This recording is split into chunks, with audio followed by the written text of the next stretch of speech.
Bonjour, bienvenue dans Lumière intérieure. Cette semaine, j'ai la joie d'accueillir un journaliste et écrivain, l'une des plus belles plumes de sa génération, qui ne cesse d'être récompensé. Après avoir obtenu le prix de Flore en 2020 pour La Grâce, il vient d'obtenir le prix Interallié 2024 pour Cœur. Deux jolis noms pour deux jolis récits. Vous l'avez sans doute reconnu, Thibaut de Montaigu est notre invité. Merci d'être avec nous. Merci de m'avoir invité. Monsieur de Montaigu, dans Lumière intérieure, sur KTO, une lumière intérieure et même extérieure que dont vous avez eu la grâce et qui est l'objet d'ailleurs de cet ouvrage pour lequel vous avez obtenu le prix de Flore en 2020, puisqu'il s'agit d'une conversion que vous racontez en lien avec votre oncle Christian.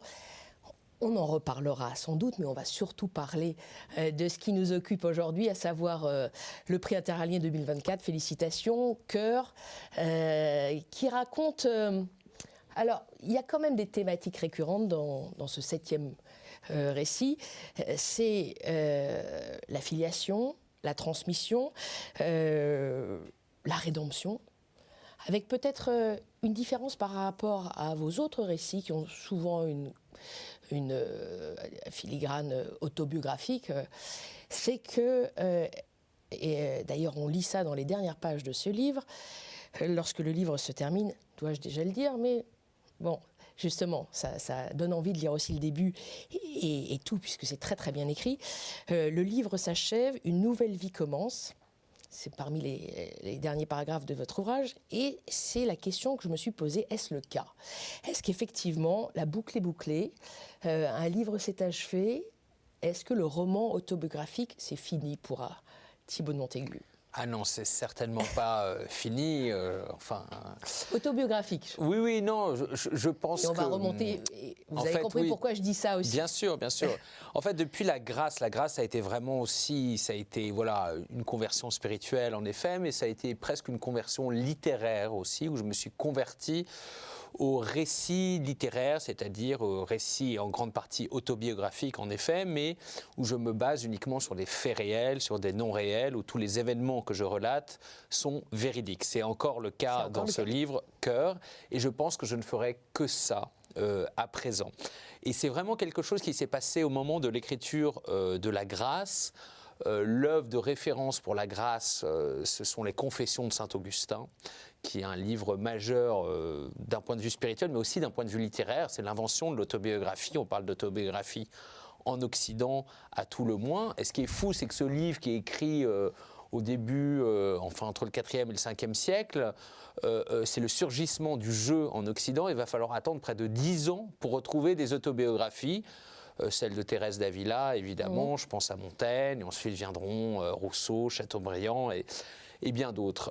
Mais tout ça pour dire que je n'écris que des récits littéraires, donc je pense que en fait, depuis La Grâce, j'ai ouvert un nouveau chapitre de mon écriture, et quand je dis une vie nouvelle commence à la fin de Cœur, c'est plus par rapport, parce que c'est une scène à la fin où je me retrouve avec mon fils, mes enfants sont très présents dans le livre, comme ma femme. Parce qu'on va reparler quand même effectivement de l'objet de ce livre. Voilà. C'est quand même un hommage, une lettre d'amour à votre père, et c'est tout autant aussi une enquête qu'il vous demande de suivre à la recherche de votre aïeul, votre arrière-grand-père, Louis.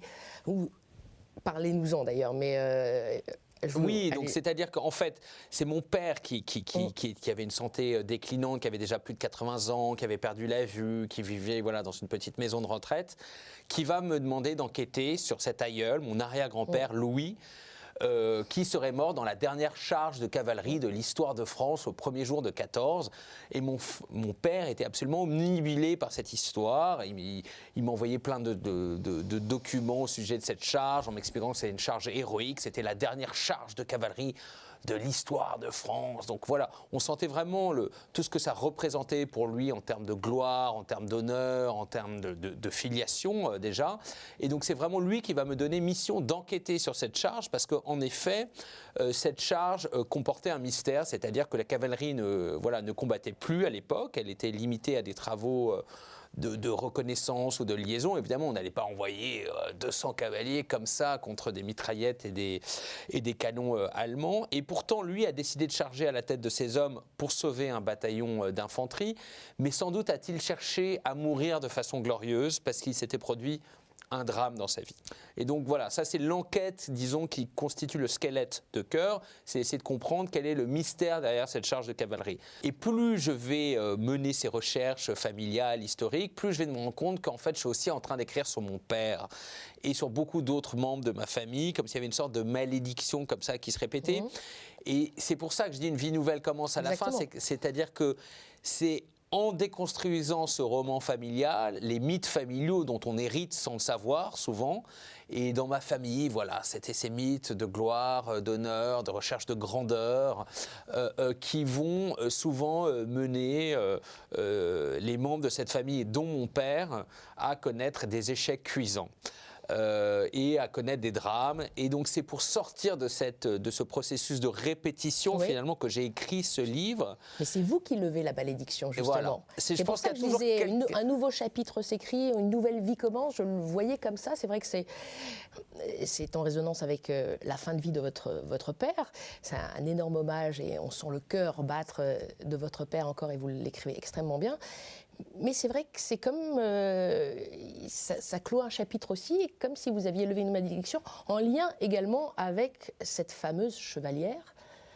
Tout à fait. Il y a cet objet aussi de transmission de père en fils, en aîné, de père en aîné depuis des générations. Ouais.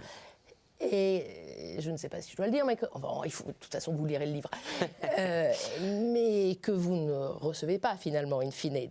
Oui, alors ce qui est étonnant, c'est que le livre commence par ce don de la chevalière. Là aussi, je me suis posé la question, est-ce que c'est un petit frère, demi-frère qui l'a reçu, et pas vous, l'aîné. Donc là aussi, comme si quelque chose s'était rompu dans cette filiation.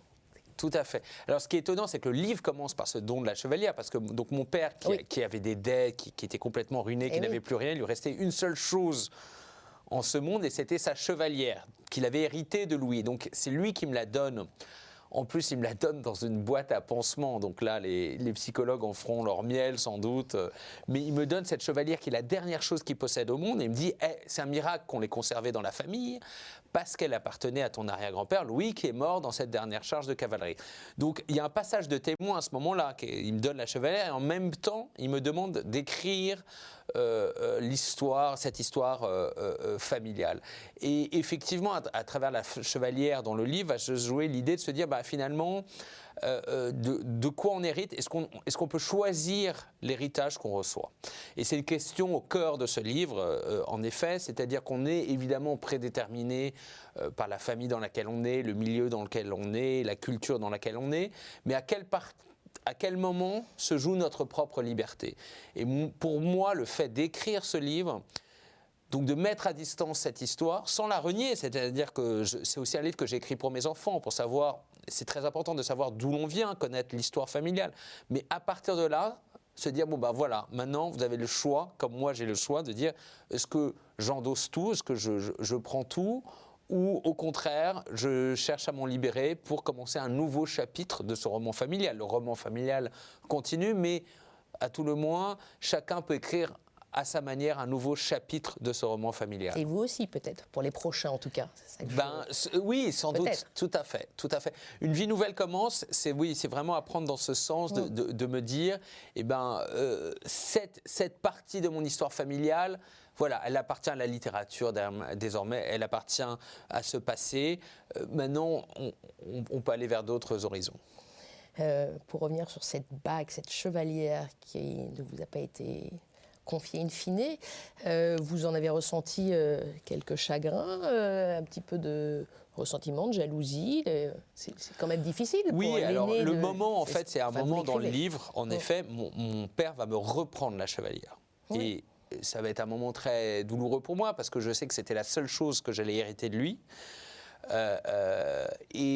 Et en plus, il me le reprend, comme s'il me désavouait comme fils, comme si ce passage de témoin que symbolisait cette chevalière, finalement, il se repentait et il décidait de se dédire et de la reprendre. Et donc, effectivement, moi, je l'ai vécu comme un camouflet, très honnêtement. Je me suis dit, mais finalement, j'ai eu l'impression de me retrouver comme j'étais déjà petit enfant et que tout d'un coup mon père ne me trouvait pas à la hauteur, ou parce que c'était un père qui était absolument flamboyant, charmeur, une sorte de Casanova, Dandy, absolument fantasque. délicieux, mais aussi très absent, inconséquent, menteur, voilà, qui a terminé complètement ruiné, qui a fait souffrir beaucoup de femmes, et en même temps, voilà, d'une éloquence, d'un chic absolument merveilleux.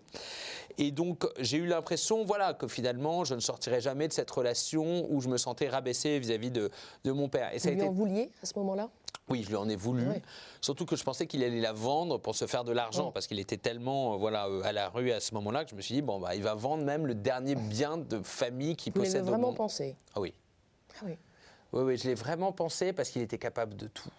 C'est quelqu'un qui était vraiment capable de tout et qui inventait des histoires absolument rocambolesques. Parce que ça, c'est quand même effectivement une bague qui...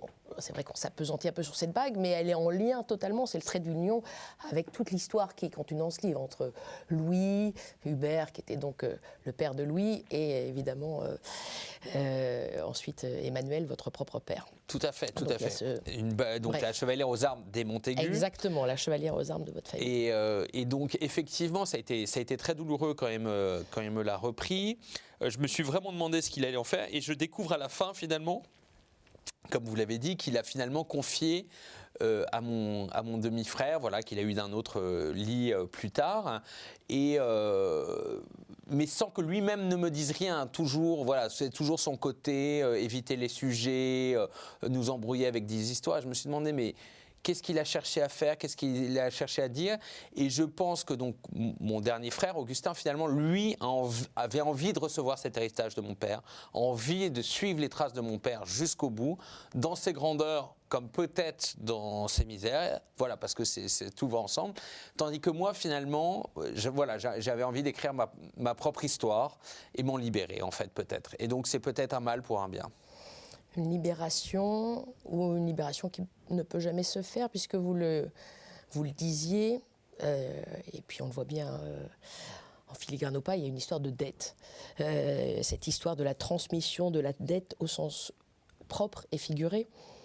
Au sens propre, puisque en fait le secret de Louis, parce que c'est vrai qu'on c'est ce sur quoi vous enquêtez, pourquoi est-il mort il y a 3-4 ans où il disparaît, on ne sait pas ce qui se passe, enfin c'est très très bien raconté. Et on voit qu'il y a quand même des histoires d'argent finalement derrière tout ça. Donc la dette, et puis évidemment vous qui êtes, je crois aussi un peu versé dans la psychanalyse, pour avoir vécu en Argentine en plus, il y a aussi la dette au sens symbolique évidemment du terme. Donc vous avez apuré la dette ou au contraire vous l'avez révélée? En tout cas, j'en ai pris conscience. Et c'est ce que, en fait, pour revenir à cette histoire de libération, on ne sait jamais si on se libère des fardeaux dont on hérite, des histoires familiales, des non-dits, mais au moins en prendre conscience, mettre des mots dessus, c'est déjà s'en libérer à moitié. Et donc finalement, moi, de comprendre que, en fait, j'ai compris mon père à travers ce livre. C'est ça qui était très intéressant, c'est qu'en enquêtant sur cet arrière-grand-père, sur le mystère, vous l'avez dit, il a disparu, en fait, il a quitté l'armée du jour au lendemain, il l'a réintégré juste avant la guerre de 14, et tout d'un coup, c'était plus du tout le même homme, c'était un vieil homme brisé, qui avait perdu le feu sacré, qui n'arrivait plus à mener ses hommes, comme s'il avait vécu un drame pendant ces 3 ans où il avait disparu de sa propre vie.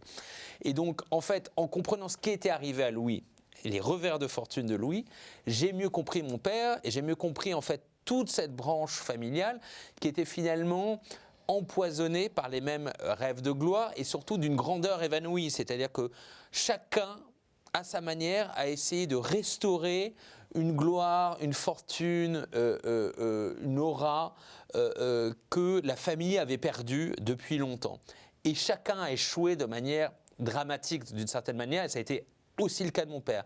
Et donc de comprendre que disons que toutes les choses qui m'avaient blessé chez mon père dans mon enfance et dans mon adolescence, et notamment le fait qu'il soit complètement ruiné, qu'il me tape sans cesse du blé, qu'il mente à tout le monde, à ses tantes, à ses anciennes maîtresses et tout ça, qui squatte chez les uns, chez les autres. Enfin, c'était assez terrible de voir le mythe du père qui s'effondre à l'adolescence. Eh ben, je comprends que ce n'est pas uniquement lui le responsable, mais l'héritage qu'il a eu finalement de cette recherche un peu maladive voilà, il était malade, il avait une maladie d'orgueil en fait, mais qui, disons, infectait toute cette famille depuis très longtemps. Et donc c'était très très intéressant finalement de comprendre que ce mal, voilà, irriguait chaque génération et qu'il se transmettait, mais de manière inconsciente, c'est-à-dire que sans que les uns et les autres soient vraiment conscients qu'eux-mêmes étaient porteurs finalement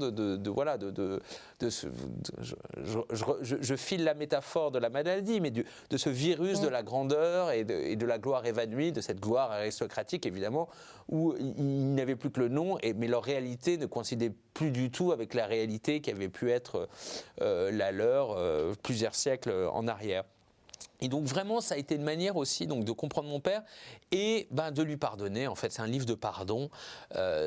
Et finalement, d'arriver à l'aimer dans toutes ses grandeurs et ses faiblesses. Et le fait d'aller au bout de cette enquête m'a vraiment... Alors que il est décédé au cours du livre, je raconte à la fin du livre, mais d'écrire ce livre m'a rapproché de lui d'une manière absolument inouïe et extrêmement belle. Et j'ai pu vivre le deuil d'une manière... extrêmement poignante, parce que c'était très douloureux d'écrire ce livre, il m'arrivait souvent de pleurer pendant l'écriture, mais en même temps je le sentais proche et j'arrivais enfin à le saisir, peut-être je touchais son âme, son essence comme jamais je ne l'avais touché jusqu'alors. Et il y a eu une rencontre par-delà la mort avec mon père, et c'est ça qui a été très fort en fait pour moi. Avec ce récit, vous avez renoué avec votre père, mais vous avez aussi renoué avec la branche familiale de votre mère, puisque votre mère fait partie de la famille Gallimard, Simone Gallimard. C'est ma grand-mère. C'est votre grand-mère. Donc Françoise, c'est ma mère. Françoise Gallimard, pardon. Ouais. Pourquoi je dis ça? Parce qu'effectivement, c'est un couronnement quand même, ce prix interallié. Prochain livre, c'est chez Gallimard. Non, parce que j'ai toujours mis un point d'honneur de jamais publier, évidemment, chez les Gallimard. Et je pense que c'est une question de crédibilité, évidemment. Et j'ai toujours voulu faire mes preuves en dehors de la maison familiale. Pardon ? Elles sont faites, là. Elles ne seront jamais faites, les preuves. Moi, je crois que, justement, tout ça, c'est une remise en question à chaque livre. Et c'est un roman d'étape, là, quand même, non ? Ou un récit qui marque une étape. Écoute, en tout cas, j'ai l'impression de plus en plus de trouver ma voie littéraire, de savoir le genre de livre que je vais écrire, le genre de livre qui, au XXIe siècle, me semble intéressant. Ces récits, ces romans de non-fiction, on pourrait appeler ça comme ça, c'est-à-dire où finalement on s'empare de la réalité. Pourquoi c'est important pour moi ? Parce que moi, je pense que dans ce monde de plus en plus virtuel, où il y a de plus en plus de fake news, où en 2 clics, on a n'importe quelle image et on ne sait plus si elle est vraie, finalement, de se colter avec la réalité et de parler avec sincérité et honnêteté à partir de sa propre histoire et de raconter une histoire vraie, finalement, c'est quelque chose que la littérature peut apporter dans notre époque qui est essentiel, à mon avis. Et vous nous l'apportez. Je vous propose de passer à la deuxième partie, celle où je m'éclipse avec 4 mots. On va continuer à parler de littérature, de votre récit et de votre vie aussi. À tout de suite.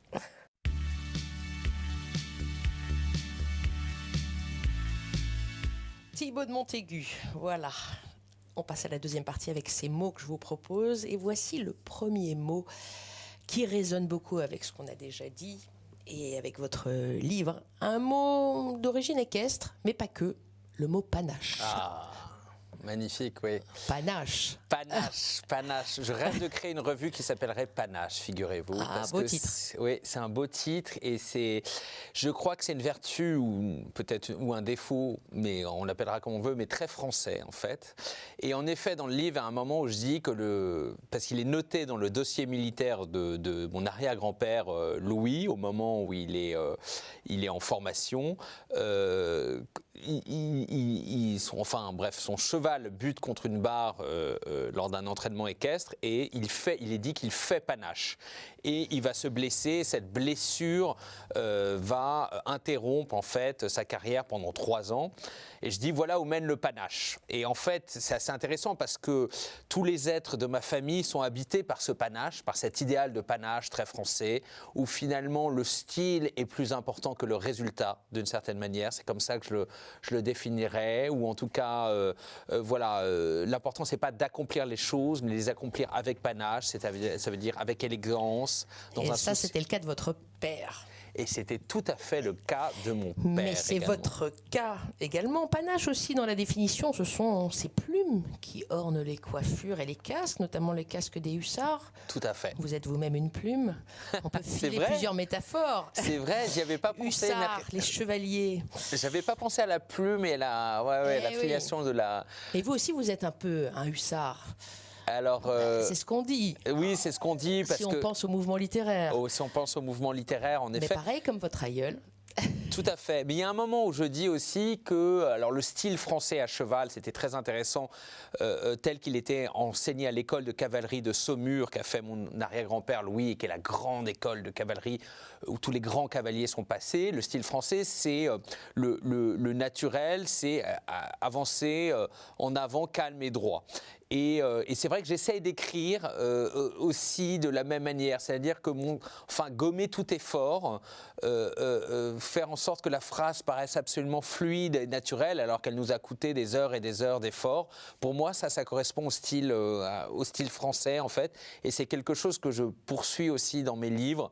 Donc peut-être d'une certaine manière, j'essaye d'écrire avec panache aussi. En avant, calme et droit, François Nourricier aussi. Tout à fait, tout à fait. Qui en avait fait le titre d'un de ses ouvrages. Si on file la métaphore équestre, puisque panache, ça nous fait penser à se faire panache, effectivement, je pense également à votre épouse argentine, Sofia Achaval, qui a créé une marque à cheval, Pampa, inspirée du style des gauchos argentins. Beaucoup de chevaux dans votre vie quand même. C'est assez étonnant, c'est assez étonnant en effet. Et alors, ce qui est drôle, c'est que j'ai appris enfin à monter à cheval bien parce que mon père m'a soumis à des cours d'équitation jeune, mais je montais comme une patate. Tout le monde se foutait de ma gueule, croyait que j'allais tomber. Enfin, j'étais en panique dès que j'étais sur un équidé. Et finalement, en Argentine, grâce à elle, voilà, parce que sa grand-mère avait une ferme dans la Pampa et donc on allait souvent là-bas. Voilà, j'ai enfin appris à monter à cheval et je crois que c'est quelque chose qui était tellement important dans ma famille, qui a poursuivi et qui nous a poursuivi génération après génération. Cet idéal de la chevalerie, en fait, tout simplement. Louis, qui est mort dans cette charge de cavalerie en 14, était peut-être un des derniers des chevaliers. Mais mon père a essayé d'être un chevalier dans une époque sans guerre. Et moi, voilà, d'une certaine manière, cet idéal chevaleresque continue de me poursuivre. Mais c'est vrai que j'adore monter maintenant à cheval avec mes enfants dans la pampa, dans ces étendues, dans ce vertige horizontal, comme l'appelait Drieux. Ces étendues sans fin, c'est un endroit absolument, un des endroits que je préfère au monde. Et voilà, je continue cet idéal là-bas d'une certaine façon. Plus de polo en revanche.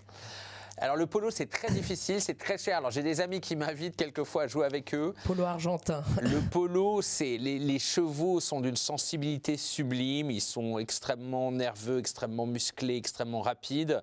Mais c'est très dangereux. C'est très très dangereux et c'est très difficile de bien jouer au polo. Mais c'est un très beau sport. Donc du panache, vous conservez la plume. La plume plus que les. Et la brillance. J'essaye à tout le moins. Allez, deuxième mot. Thibaut de Montaigu, arbre. Ah oui, arbre. Oui. On en voit beaucoup dans votre roman, l'arbre généalogique, évidemment. On pense à celui-là, il y en a plusieurs d'ailleurs. Alors l'arbre généalogique, en effet, il y a cette très belle phrase de René Char qui dit « On ne chante jamais aussi bien que dans les branches de son arbre généalogique ». Et je pense que finalement, c'est assez étonnant parce que beaucoup de lecteurs qui viennent me voir après l'écriture de ce livre m'ont dit c'est un livre qui m'a donné envie de partir dans des recherches généalogiques sur ma famille. Je me suis rendu compte que je connaissais quelquefois l'histoire de mes parents, mais mal celle de mes grands-parents, de mes arrière-grands-parents. Et ce qui est très étonnant, c'est que quand on commence à faire des recherches dans sa famille, premièrement, on trouve des choses. Au début, moi, je pensais, par exemple, quand j'ai commencé ce livre, et mon père m'a demandé d'enquêter sur mon arrière-grand-père, que je n'allais rien trouver. Je me suis dit, la guerre de 14, c'était il y a plus de 100 ans. Quels documents reste-t-il? Qu'est-ce qui n'a pas été écrit, etc. Et pourtant, en fait... en passant des coups de fil, en tapant des portes, on trouve des vieilles lettres à l'écriture illisible, des petites photos en noir et blanc, au bord crénelé, comme cela. Et j'ai trouvé de plus en plus d'histoires, de pistes, d'idées. Et et vraiment, ça a commencé à éclairer la vie de mon père et la mienne aussi. C'est ça qui est très étonnant. On pense que le passé, c'est souvent quelque chose qui est complètement séparé du présent, qui est quelque chose de poussiéreux, en noir et blanc, alors que finalement, on comprend beaucoup de choses de soi-même en allant, en remontant dans les branches de son arbre généalogique.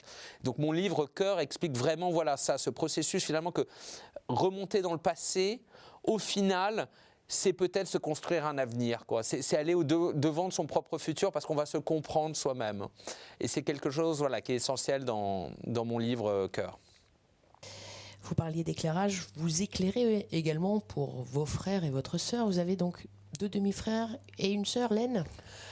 Voilà, alors c'est un prénom d'origine norvégienne, on prononce Lina, c'est assez étrange alors que ça s'écrit Len en effet.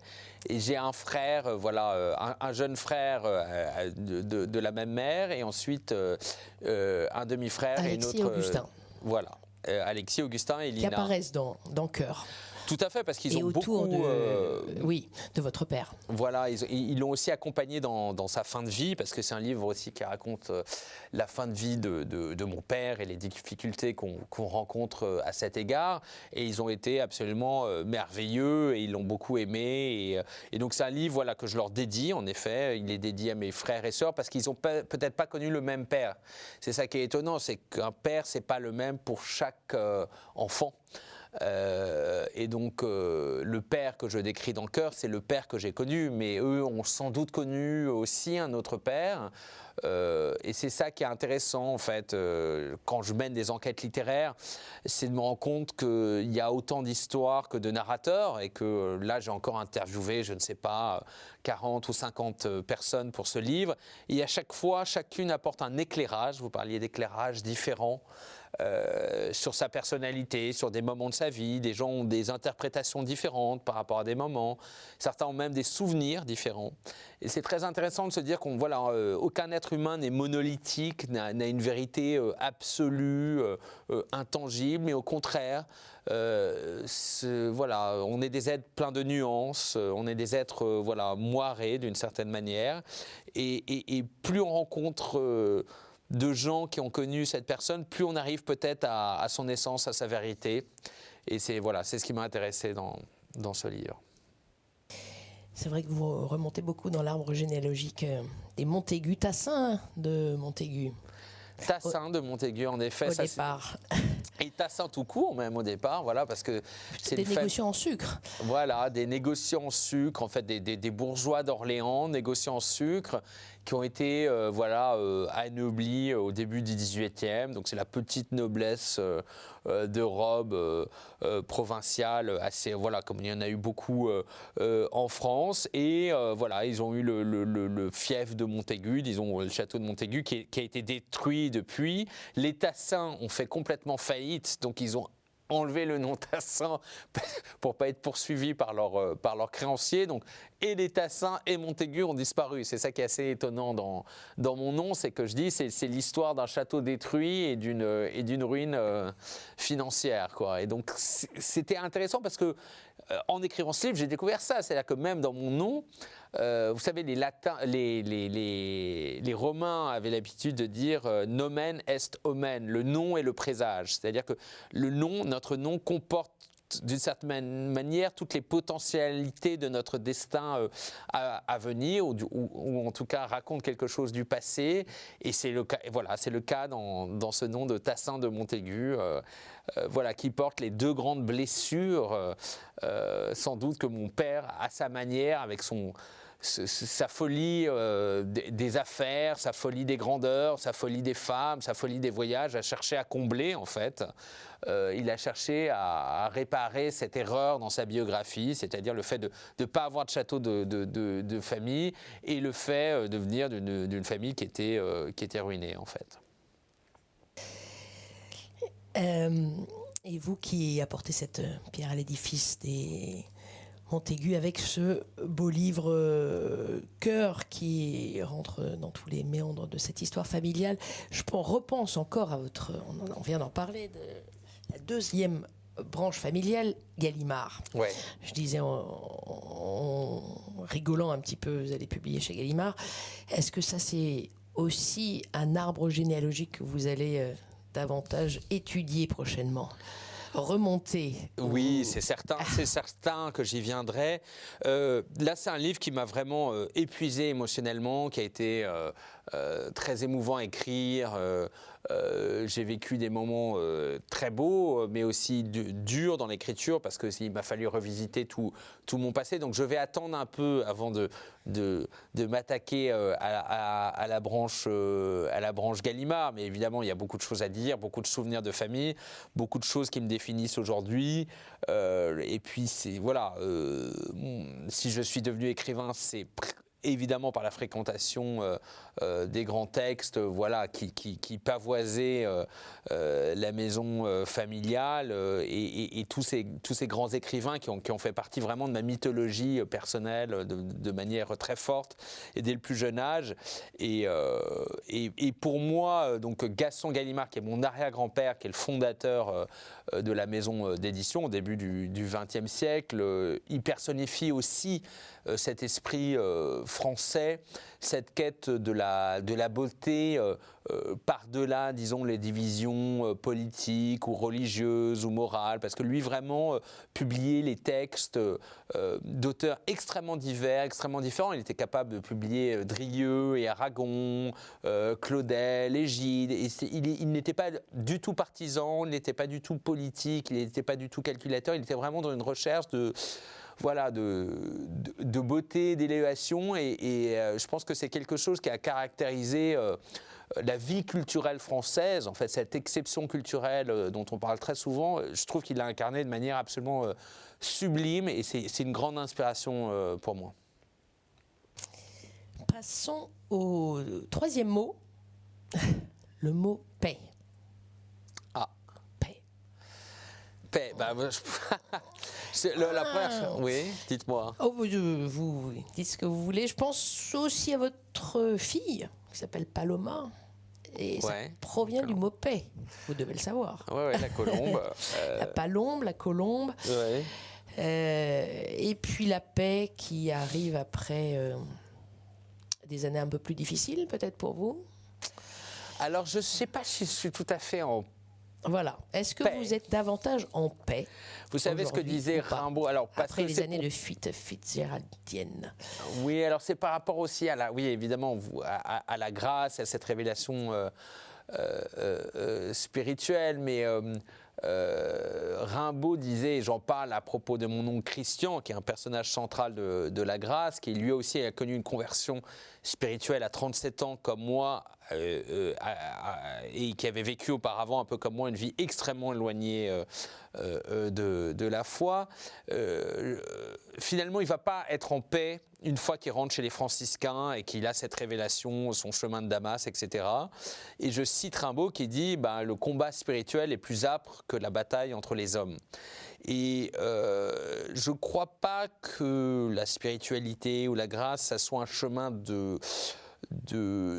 paix. C'est dérangeant. Je crois que c'est dérangeant de rencontrer Dieu. C'est dérangeant parce que ça bouscule beaucoup de certitudes, ça bouscule beaucoup d'habitudes. Et finalement, abandonner son propre empire, l'empire du moi, l'empire de l'ego et tout ça, c'est effrayant en fait, quoi. Et c'est très dur de se laisser aller avec confiance aux mains de Dieu. Donc c'est pas forcément la paix, même si c'est pas non plus l'angoisse existentielle qui présidait à mon existence avant. Parce que souvent on me demande qu'est-ce que la grâce a changé dans ta vie. Si je suis très très honnête, la chose principale qu'elle a changé, à part évidemment quelques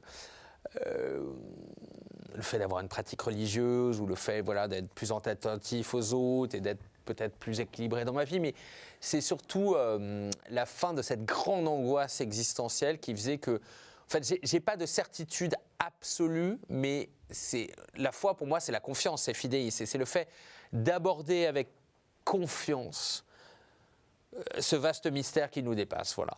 Et donc, c'est pas tout à fait la paix. C'est pas tout à fait quelque chose. La paix, j'imagine que c'est la fin de la guerre. Voilà, c'est l'armistice. On revient à la première guerre la Première Guerre mondiale. C'est l'armistice du 11 novembre 1918 où tout d'un coup c'est les canons qui se taisent, c'est le soulagement absolu. Donc c'est pas tout à fait c'est pas tout à fait la paix que j'ai rencontrée. J'ai trouvé la confiance, la foi. Voilà, c'est exactement ça. Quand je vous écoute, c'est plus pérenne cette foi-là, cette confiance-là. C'est plus pérenne. Ça, c'est vrai. C'est-à-dire que la paix dont vous parlez, elle succède à la guerre, qui elle-même succède à la paix. C'est ça, exactement. Je pense qu'on a des moments de paix, on a des moments de guerre, on a des moments où on se sent en paix dans notre vie, on a des moments où on a des guerres intérieures qui se déclenchent et on ne sait jamais quand elles se déclenchent, à quel endroit, avec quelle personne, à quel sujet. Ça ne sert à rien évidemment de les chercher, mais ce que je veux dire, il faut profiter des moments de paix qui sont une bénédiction évidemment.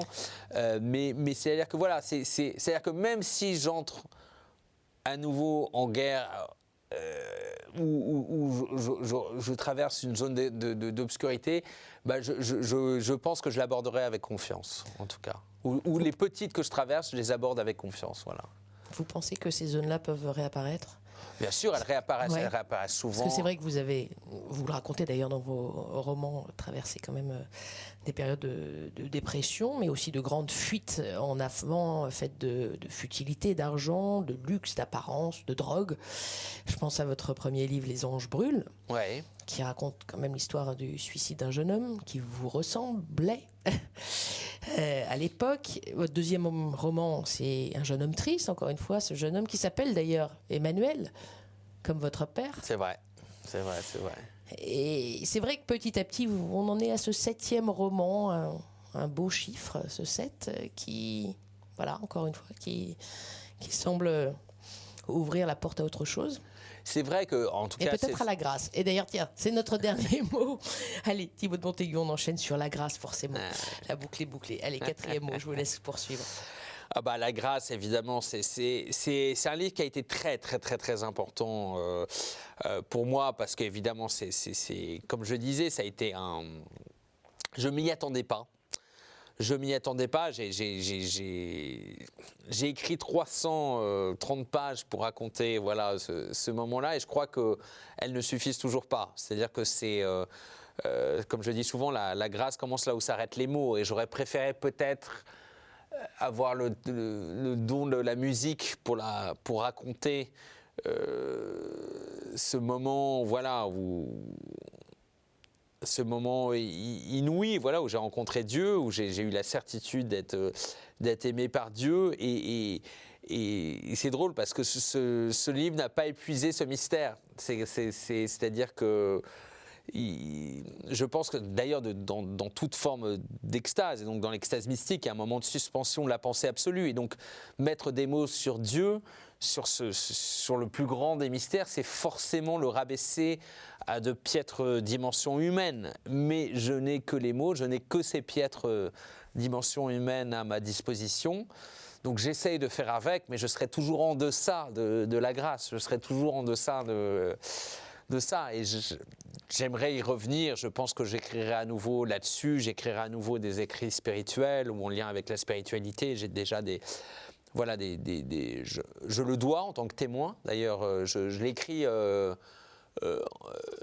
en tant que témoin, ce livre. C'est-à-dire que je me suis vraiment posé la question à un moment donné, après avoir reçu cette révélation, je me suis dit, mais regarde ton oncle Christian, qui a fait vœu de pauvreté, vœu de chasteté, vœu d'obéissance, qui s'est engagé chez les franciscains, qui s'est retrouvé voilà, en robe de bure et en sandales à Sangatte, à s'occuper des réfugiés, à être tout le temps auprès des plus démunis. 37-38 ans après avoir laissé tomber son smoking et ses soirées mondaines, en fait. Voilà, mais lui, il a vécu un vrai retournement de vie, comme Charles de Foucault, comme Rancet, comme tant d'autres, comme Saint François d'Assise, qui a été sa grande inspiration et qui est très présent dans la grâce également. Et moi, je me suis dit, mais regarde, ta vie a à peine changé, qu'est-ce que tu changes dans le monde mais et vous avez des points communs aussi avec cet oncle, cette conversion au même âge, 37-38 ans. Oui, mais je me suis demandé... Vous êtes plus proche de Christian ou d'Emmanuel ?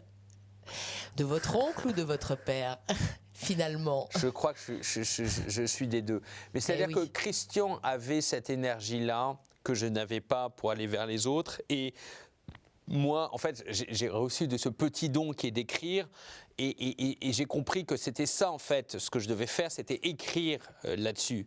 Et c'était comme ça que je pouvais témoigner et rendre grâce. Parce que la grâce, on la reçoit, mais c'est aussi la gratitude qu'on éprouve par rapport au don, rien qu'au don de la vie qu'on a reçu.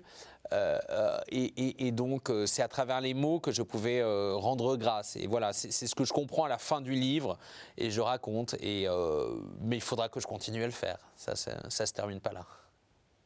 On attend la suite.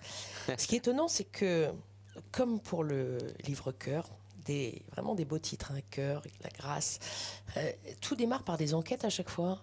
C'était une enquête quand même assez curieuse qui vous a mené sur le chemin de la grâce, celle pour aller voir un petit peu du côté de Xavier Dupont de Ligonnès, Oui. qui lui aussi avait des histoires de dettes.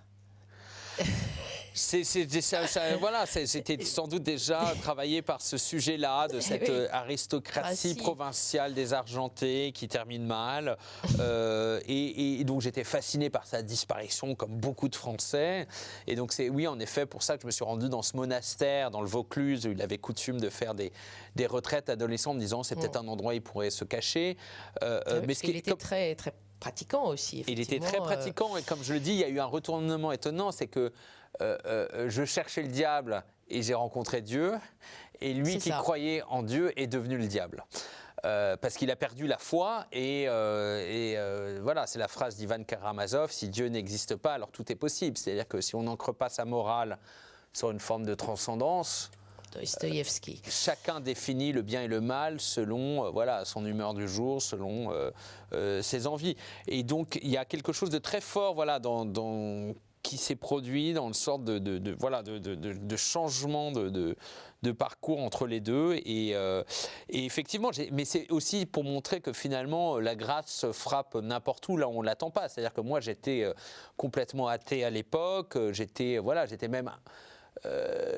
si vous voulez, j'étais en train d'enquêter dans un monastère en me faisant passer pour un retraitant. Donc c'était assez étrange. Je me sentais comme un imposteur dans ce lieu-là. D'ailleurs, je pense que c'est ce qui a participé à me faire sentir de plus en plus désaxé, jusqu'à ce que jusqu'à cet office de complis. Un soir dans la chapelle glacée où j'étais seul et où j'ai été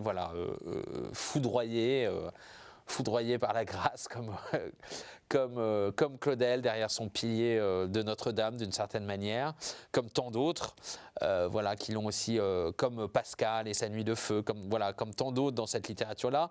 Et d'ailleurs, ça me fait penser que depuis que j'ai écrit La Grâce, beaucoup de gens sont venus me voir en me disant « mais c'est incroyable, vous avez exactement raconté ce qui m'est arrivé ». Et souvent on se sent seul dans ces moments-là, quand on reçoit une révélation spirituelle, on reçoit ce pain surnaturel, cette possibilité d'un contact charnel avec l'au-delà. C'est quand même extrêmement puissant et renversant, et de se dire que d'autres sont passés exactement par le même endroit, c'est bouleversant. Et je reçois encore beaucoup de témoignages dans ce sens-là, et ça me bouleverse à chaque fois, quoi. Comment se manifeste-t-elle cette grâce au quotidien, aujourd'hui, depuis cette révélation? Je crois que vous l'écrivez dans le livre, d'ailleurs, vous soulignez l'importance de la confession. La confession est très très importante, évidemment, pour voir à travers soi comme à travers un vitrail, enfin en pur... Mais je crois que la grâce s'écrit toujours au présent, déjà. C'est-à-dire qu'il n'y a que dans l'instant présent qu'elle se manifeste. Et donc, évidemment, elle ne se décide pas, la grâce. Il ne faut pas l'attendre de soi. C'est en attendant précisément rien de soi qu'elle surgit, comme dirait Pascal. Et donc, au contraire, je crois que c'est dans les moments, justement... Simone Veil parle d'attente de Dieu, d'attention, d'humilité, de prière, de silence, que elle peut surgir, mais c'est-à-dire qu'il ne faut pas la réclamer non plus. C'est-à-dire que ça ne peut pas être une décision de l'esprit. Mais ce qui est très beau, c'est qu'en fait, on sait quand quand la grâce parle en nous et quand elle ne parle pas. Et en fait, souvent, on se ment à soi-même et on fait des décisions qui ne sont pas justes. On est à côté de soi. Je répète souvent cette très belle citation de Julien Green qui compare la grâce à un accord parfait au piano et le péché à un accord qui sonne faux tout d'un coup dans une suite de notes. Le péché qui est étymologiquement en hébreu ata, qui veut dire manquer sa cible, tomber à côté. C'est pas la faute, c'est assez intéressant de se dire finalement on tombe à côté, on joue faux. Et en fait, combien de fois dans sa vie on joue faux, on tombe à côté, on est à côté de soi-même, on fait des choses, mais on sait que on n'est pas exactement dans l'amour, on n'est pas exactement dans le don de soi, on n'est pas exactement dans la vérité. Et tout d'un coup, on retrouve l'accord parfait. On fait quelque chose qui sonne juste, qui est en harmonie, qui résonne avec les autres êtres vivants, avec l'univers. Et ça, c'est les moments de grâce. Et les moments de grâce, voilà, ils peuvent surgir à n'importe quel moment. C'est ça qui est absolument merveilleux. Mais il faut savoir quand on joue faux. C'est ça qui est important aussi. Il faut être vrai avec soi-même. Et la confession aide à être vrai et à se dire, bon, bah là, je suis en train de jouer faux. Je suis dans le péché.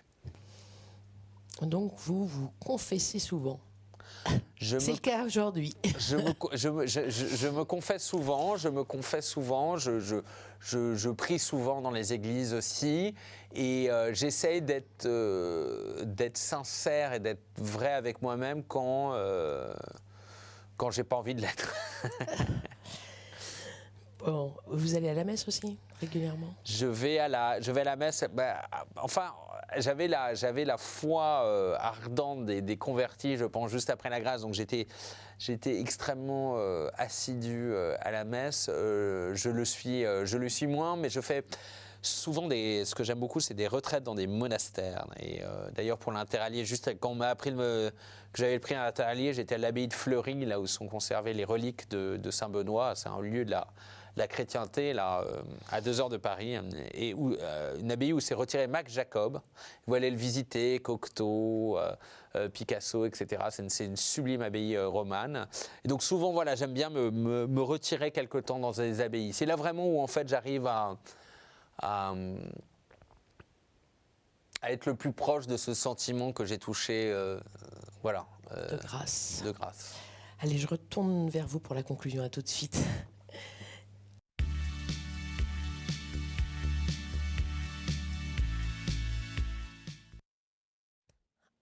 Alors, Thibaut de Montaigu, comment avez-vous vécu cette expérience de confession? Confessionnelle ou au cabinet de psy? Confessionnel, évidemment, mais écoutez, c'était... je pense, voilà, j'ai essayé d'être comme au confessionnal, de parler avec sincérité, et ça fait du bien toujours de se confesser. Oui. Oui. Vous l'avez senti là aussi? Je l'ai senti. J'ai senti que souvent, tant qu'on n'a pas mis des mots exactement sur ce que nous habite intérieurement, et ben ça reste un peu nébuleux, un peu obscur. Et tout d'un coup, voilà, d'articuler une pensée, des mots, les placer devant soi, on comprend un peu mieux ce qui nous habite et peut-être où on doit aller par la suite. Et parmi les 4 mots que je vous ai proposés, lequel vous a le plus... J'ai quand même envie de dire la grâce, parce grâce. que l'émotion, quand je l'entends à chaque fois, est encore vivace. Ça a été une bénédiction spirituelle et une bénédiction littéraire, comme je disais aussi, parce que c'est un livre qui a changé ma carrière. Voilà. Et pour nous, lecteurs également, il est juste à côté de vous, La Grâce. Et un deuxième livre béni et qu'on lit de tout cœur, sans mauvais jeu de mots, c'est Cœur, justement. Très beau titre aussi, Prix Interallié 2024 aux éditions Albin Michel. Merci beaucoup, merci à vous de nous avoir suivis. Merci encore. Vous pouvez retrouver l'émission comme d'habitude sur kteotv.com pour la rediffusion. À la semaine prochaine, à bientôt.